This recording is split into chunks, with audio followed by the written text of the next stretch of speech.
Assalamualaikum. Semoga Anda terutama adik-adik mahasiswa dan calon mahasiswa selalu sehat dan tetap bersemangat. Memilih dan mendapatkan ide penelitian yang baik itu bukan perkara gampang.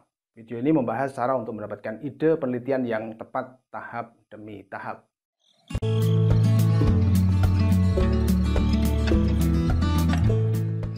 Saya Nugroho Putra dan di kanal ini saya akan berbagi hal-hal menarik tentang kehidupan di perguruan tinggi, termasuk kiat meneliti, menulis, publikasi, teknik berbicara di depan publik, dan tentu saja membahas sains yang berhubungan dengan pemanfaatan dan pengelolaan sumber daya hayati. Jika Anda baru saja menemukan kanal ini, pastikan Anda tekan tombol subscribe agar tidak terlewat mengikuti bahasan-bahasan menarik dari kanal ini.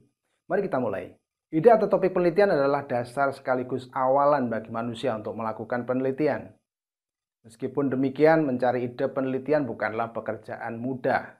Nah, sayangnya ide penelitian itu jarang dijadikan prioritas utama oleh mahasiswa atau katakanlah prioritas yang ya nanti sajalah. Nah, masalahnya jika waktunya sudah sampai, mahasiswa sering dibuat stres oleh tugas penelitian ini. Ide belum punya sehingga akhirnya penelitiannya ya asal meneliti. Strategi tersebut jelas tidak tepat. Bagaimanapun juga, tugas penelitian adalah salah satu kebanggaan bagi seorang mahasiswa atau bahkan siapapun yang berkecimpung di bidang penelitian, termasuk para calon mahasiswa. Oleh karena itu, ide penelitian sebaiknya bisa ditentukan seawal mungkin, agar Anda punya waktu untuk mempelajari atau memperkuat pengetahuan di bidang penelitian tersebut. Nah, mencari ide penelitian itu sebenarnya tidaklah terlampau sulit jika kita paham caranya. Nah, saya akan membahas cara untuk mendapatkan dan merumuskan ide penelitian melalui 3 tahap. Tahap yang pertama adalah menemukan ide penelitian secara umum melalui pengamatan fenomena atau kejadian di sekitar kita.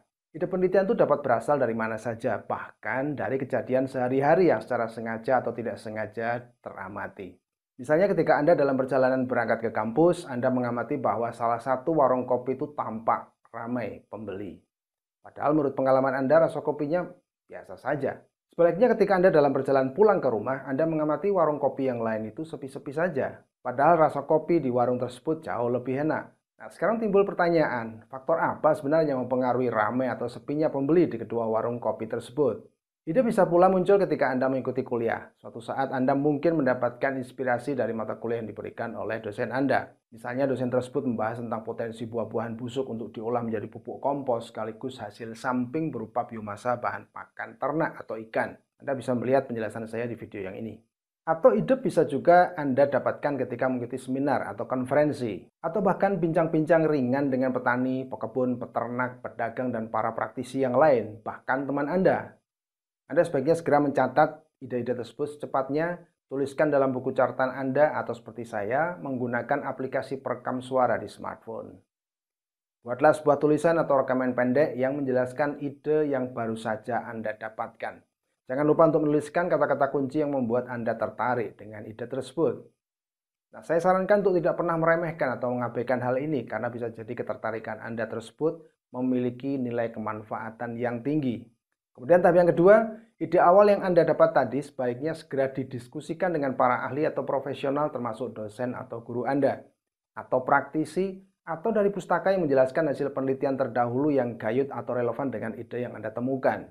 Nah, dari diskusi tersebut Anda akan mendapatkan tambahan informasi atau saran, atau siapa tahu justru arahan menuju ide penelitian yang lebih baik atau prospektif. Oleh karena itu, manfaatkan waktu diskusi tersebut dengan sebaik mungkin. Jika memungkinkan, mintalah waktu yang benar-benar memberikan kesempatan Anda untuk mendapatkan bahan tambahan sebanyak mungkin.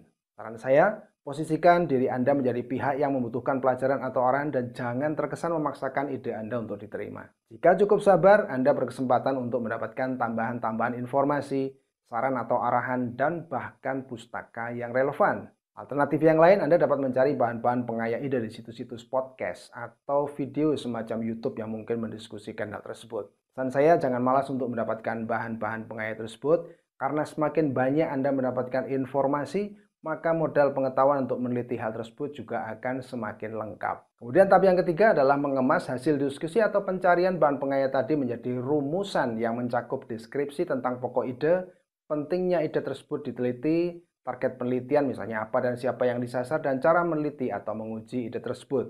Rumusan ini harus cukup jelas, singkat, dan fokus atau tidak terlalu melebar ke pokok ide yang lain. Jika Anda ingin mendapatkan sponsor penelitian, maka Anda harus mampu meyakinkan mereka dengan cara menjelaskan pentingnya ide tersebut untuk diteliti. Anda juga harus mampu meyakinkan bahwa ide penelitian tersebut belum ada atau malah sangat sedikit dikaji dan orisinil. Pada contoh kedua di atas, ide untuk memanfaatkan sampah buah busuk menjadi pupuk organik dan sekaligus sebagai media pembiakan lalat tentara hitam yang dapat digunakan sebagai pakan ikan atau ternak berpotensi menarik untuk dilakukan dan dikembangkan. Mengapa demikian? Pertama, sampah selalu menjadi masalah kesehatan, estetika, dan bahkan sosial. Kedua, pakan ternak atau ikan selalu menjadi masalah klasik bagi para peternak karena harganya yang cukup mahal. Jadi ketika tersedia bahan lain yang lebih murah, maka nilai kemanfaatan penelitian ini menjadi semakin tinggi. Dan biasanya ini akan melapangkan jalan Anda untuk mendapatkan sponsor penelitian. Dan terakhir, setelah Anda merasa yakin dengan ide tersebut, maka Anda bisa merancang tahapan penelitian menggunakan metode atau teknik baku yang dipakai dalam penelitian sejenis.